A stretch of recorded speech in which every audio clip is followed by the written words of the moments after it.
It is heartbreaking to think of how desperately the Minnesota Catholic Conference, who sent this letter, they're the public policy agency of the 6 dioceses making this request, did continually. They wanted funding for non-public schools as well for safety measures. Your thoughts? Yeah, well, this came out of the Covenant shooting in Nashville, and they were worried about these soft targets, and they begged Tim Walz to please give them, they had $50 million they were requesting.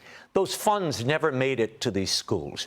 And it does belie something that I think is at the heart of this case that we haven't spent enough time talking about, which is a latent or blatant anti-Catholic bias.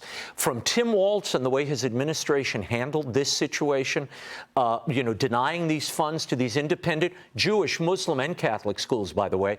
But in this case, the Catholic dimension was overlooked. And look, he was wed to the teachers union, who despise independent schools and certainly parochial schools because they outperform them year after year with a lot less money. But the fact that these funds were withheld and you have a shooter who went in during a Catholic mass and shot at innocent Catholic children, and we aren't talking about this as a religious hate crime. Now, I know the FBI is classifying it as such. They should. We should pursue that, but that should be the center of this conversation. The mentally ill disposition of this shooter is really secondary. That motive and the target, that should be considered, I think, more deeply, because we see it across the culture. Hundreds of attacks on Catholic churches since 2020. It's really bad, hundreds of them. And we kind of look the other way. We shouldn't this time. And horrifically, this soft target, not only a church, but also a school, so a double soft target. Miranda, Walz did respond to the Catholic News Agency, responding to a request from his office, I should say, said that the governor cares deeply about the safety of students and signed into law millions in federal funding for school safety. Now, in 2002, there was this bill. The bishops had urged Walz to get a special session, though, to expand. The measure could have provided it's $44 per student for security costs. The House version, multiple letters.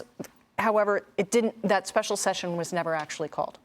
Well, I mean, I can't think of anything more perverse than Governor Tim Walz's attitudes after the Covenant shooting, obviously targeted by another transgender individual against a Christian school.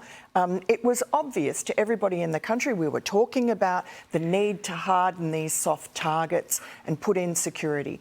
And then, I mean, it's almost inevitable that this is going to happen again.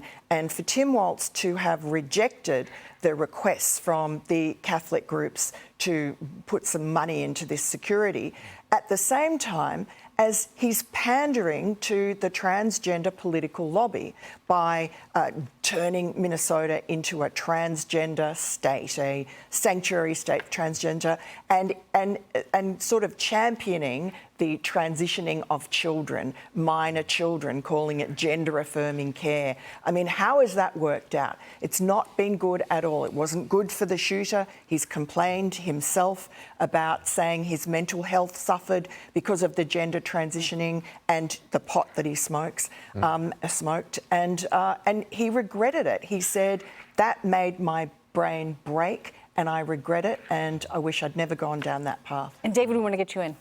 The mother is looking to protect herself.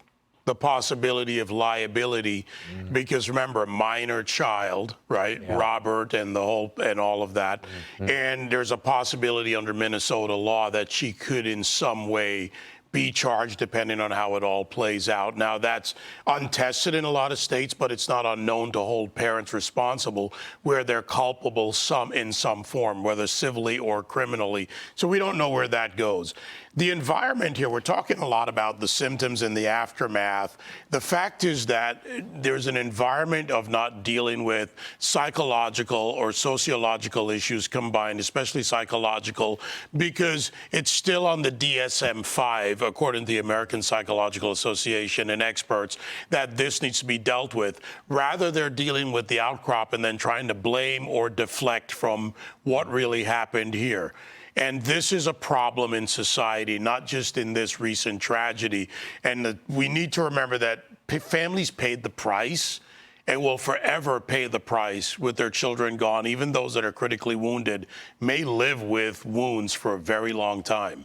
Yeah. God bless them. And our hearts are with those grieving families still today, 2 children lost. Hey, Sean Hannity here. Hey, click here to subscribe to Fox News YouTube page and catch our hottest interviews and most compelling analysis. You will not get it anywhere else.